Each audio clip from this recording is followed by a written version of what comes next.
Some truths do not arrive quietly. They hit fast and sharp and leave you standing in a place you thought you belonged until someone tells you that you never did. My name is Delaney Rhodes, and after 3 months planning a surprise I believed would finally reconnect me with my older sister, I walked into a moment that made the ground feel unfamiliar. I reached the entrance of Belmont Mansion feeling hopeful in a way I had not allowed myself to feel in years. The guard asked for my name. I told him. He checked his list with full confidence before giving me a puzzled look. "Ma'am, your name is not on the family list." For a second I wondered if he misheard. "I am the bride's sister." He let out a quiet laugh, almost sympathetic. If that were true, it would be right here. Before I could question him further, I saw something that cut deeper than his words.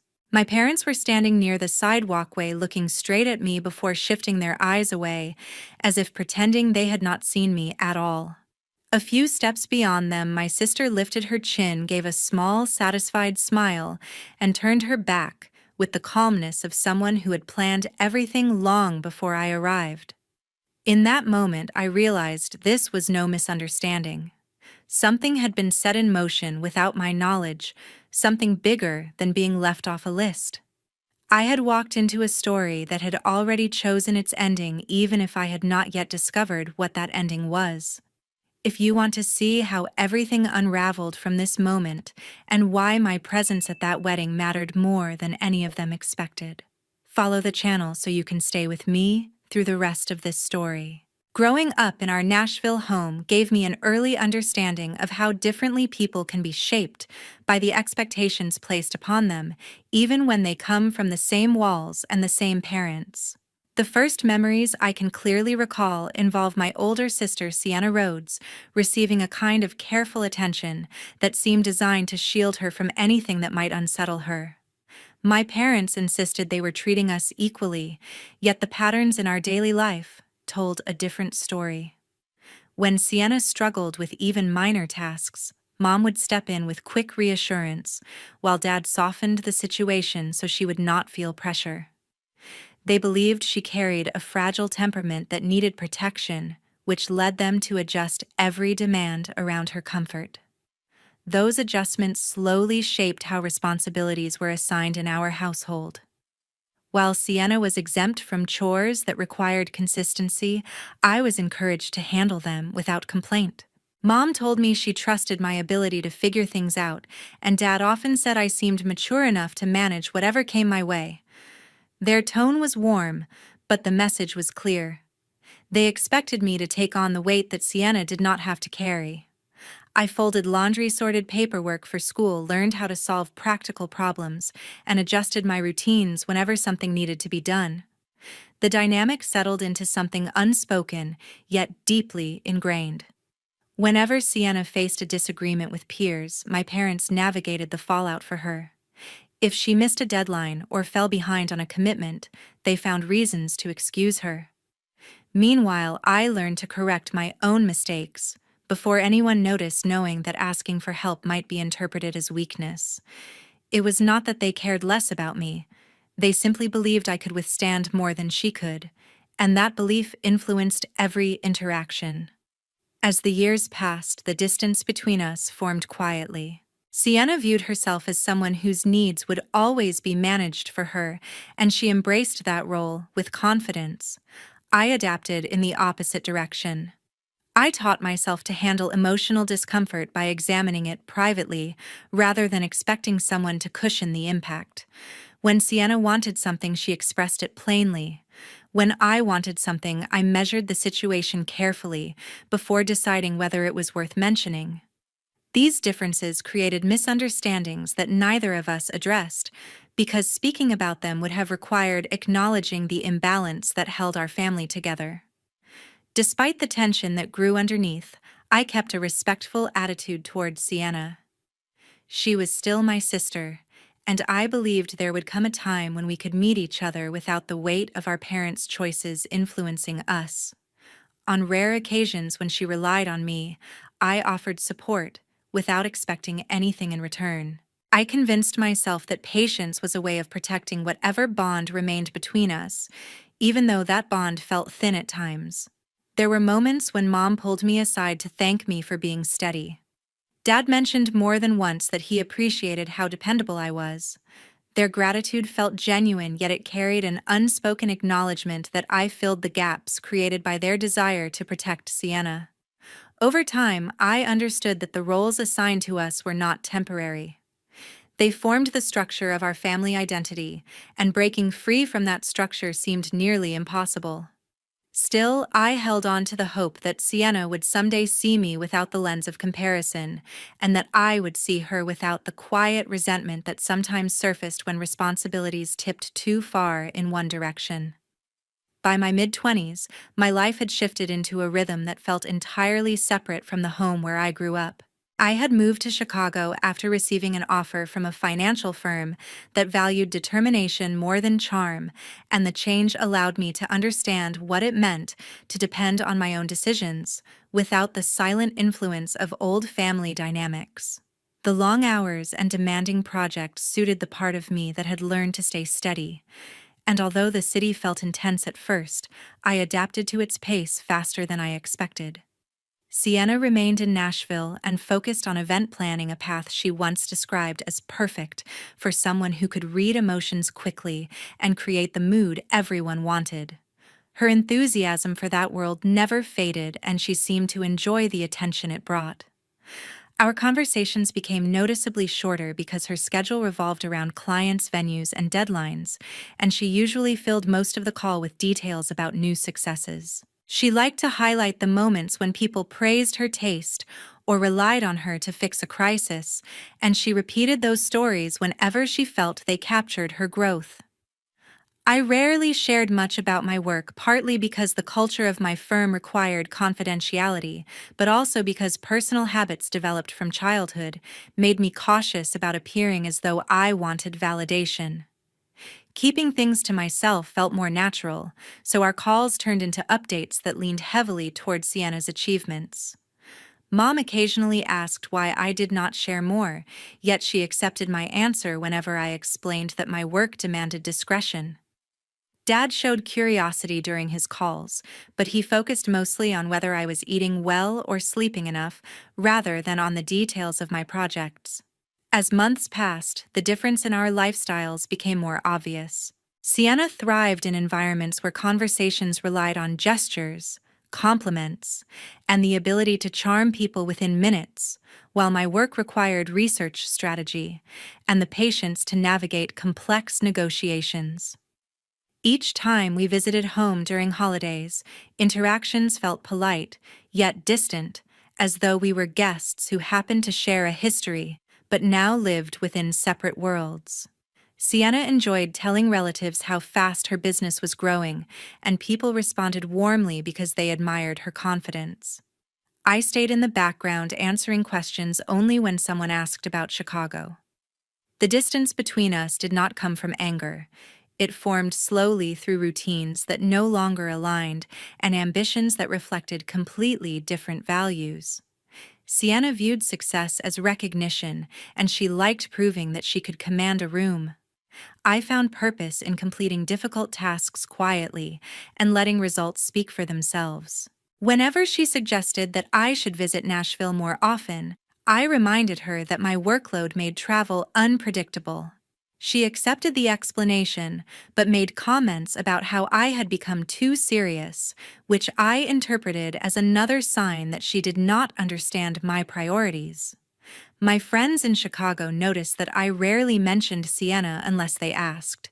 They understood that family relationships can remain loving yet complicated, especially when siblings grow in directions that do not intersect. Their support helped me maintain balance during challenging weeks, and their perspectives eased the pressure of comparing my path to hers. With time, I accepted that our connection had become functional, rather than emotional, and although that realization carried a trace of disappointment, it also gave me clarity. 6 months before the wedding, my routine shifted when Sienna called with a tone that carried a rare kind of excitement. She told me she was getting married and described the proposal as if every detail belonged to a perfect moment she had waited years to receive. Hearing the happiness in her voice made it easy for me to share her joy, and I congratulated her without hesitation. She explained her plans with confidence, and I sensed that she expected the entire family to fully embrace this milestone. I assured her that I would be there because supporting her felt like the most natural response. After the call ended, I booked my flight to Nashville and started arranging my schedule to avoid any conflict with work. I planned to arrive early enough to help with preparations if she needed anything. Although our relationship had grown distant over the years, I felt a quiet hope that this event might soften some of the space between us. Weddings often brought people together, and I imagined a moment where we could stand side by side without the weight of childhood roles shaping every interaction. A few weeks later, I heard through mutual acquaintances that Sienna's company had entered a difficult phase. The event industry in Nashville had become unpredictable, and several projects she relied on had fallen through. I chose not to ask her directly because I knew how deeply she valued independence. Sienna avoided revealing any vulnerability, especially to me, and I understood that unsolicited concern would be taken as pity rather than support. Instead, I reached out to a colleague in Chicago who managed a private investment fund. I explained the situation and asked whether the fund could provide a discreet capital infusion without attaching my name to it. The arrangement moved forward quietly. The fund conducted its assessment and approved an amount sufficient to stabilize Sienna's operations. I watched from a distance as her company began to recover.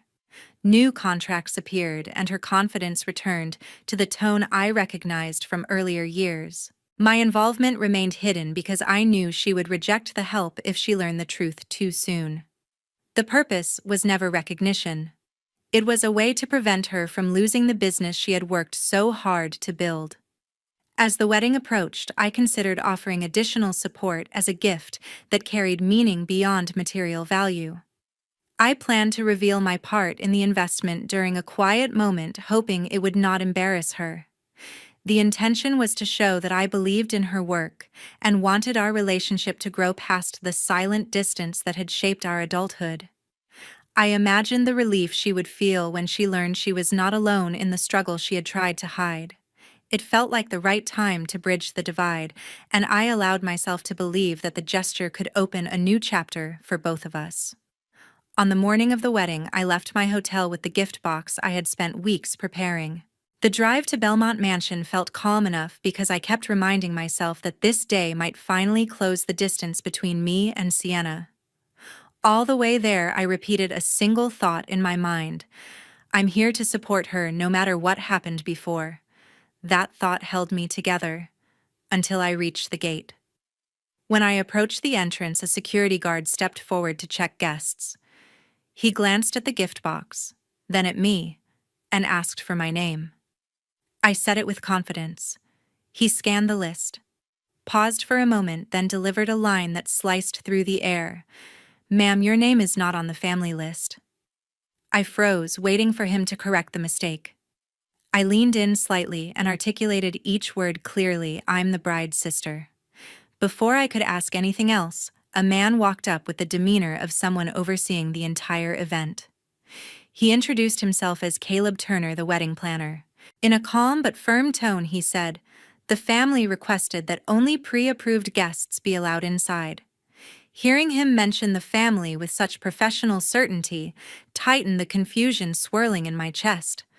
Caleb checked the list again and added, "Your name is not on the approved list, and I cannot let you in without direct confirmation." I wanted to ask who had made that request, but the look on his face made it clear he wasn't going to change the decision. While I was still trying to make sense of it, movement along the walkway caught my attention. Mom and Dad were heading inside. They saw me instantly. Mom whispered something I couldn't catch, before turning her head away, as if my presence disrupted the harmony of the moment. Dad lifted a shoulder and kept walking without slowing down.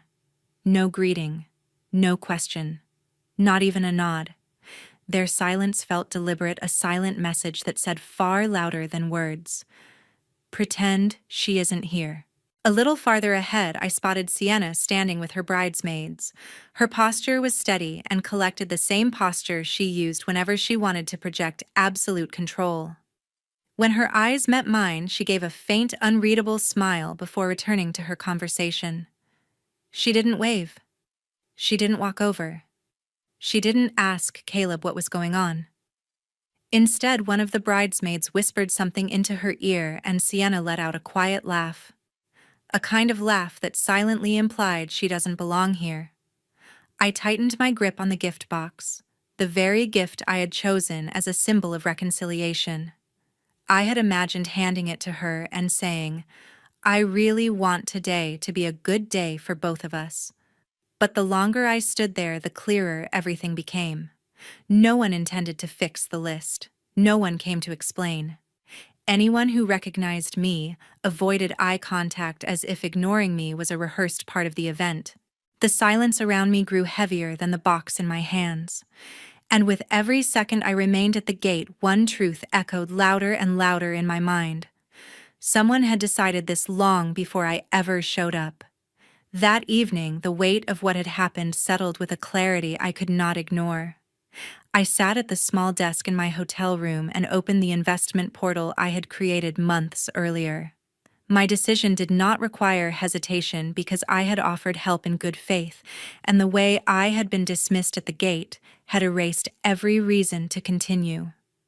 I authorized the withdrawal of the entire investment package, reviewed each confirmation line, and submitted the request. The transfer completed without delay, and within minutes the account displayed a zero balance for the fund that had carried Sienna's company through its crisis. I closed my laptop and let the quiet of the room mark the end of whatever I had been trying to rebuild. The following week, news reached me through industry updates that her company was struggling with immediate cash flow instability. Contracts were delayed, vendors demanded revised guarantees, and projections revealed a sharp downturn that surprised everyone except me, because I understood how dependent the business had been on that specific fund. I felt no satisfaction from the reports, only the steady recognition that I had warned myself many times about the consequences of trying to fix relationships that required mutual honesty, not silent financial intervention. 2 days later, I released a public statement through my investment firm, confirming that I had been the anonymous investor. The announcement was short, factual, and respectful, without any accusation or emotional commentary. My intention was transparency, not retaliation, because I wanted no one to believe I had acted with secrecy or manipulation. The response online grew rapidly because people had followed the company's recovery and now realized how much support had come from an unexpected source. The next morning, I woke to dozens of messages urging me to check Facebook. Sienna had posted a long status that ended with one line in bold, and it carried the sharpness of a blade she intended to twist. She wrote, "Delaney just wants to humiliate me." Reading it felt like watching a door close with deliberate force. She had not contacted me privately and had not asked for clarification. She had chosen to shape the narrative in a way that cast her as the victim of an imagined attack, even though she knew the truth better than anyone. Within an hour, my phone rang. Mom's voice filled the line before I could speak. She said, "You embarrassed all of us. Fix it." Her tone was clipped, urgent, and entirely aligned with Sienna's version of events. She did not ask what had actually happened at the wedding. She did not ask why I had withdrawn my investment. She only demanded compliance. The call ended as abruptly as it began. Shortly after, Dad called with a voice that carried authority, rather than concern. He said, "You created this problem. You should apologize." He framed the situation as if my refusal to stay silent made me responsible for every ripple that followed. His words revealed a belief that peace required my submission rather than fairness. I listened to both of them without offering excuses because my silence was the only boundary I could control. When their calls ended, I understood that the line I had drawn was final. I would not apologize for telling the truth, and I would not carry responsibility for choices that were never mine. Within weeks, the ripple effects of my decision unfolded with a clarity that surprised even me. The event company that Sienna had built around carefully crafted images began to falter when a long-standing corporate client withdrew its annual contract without warning.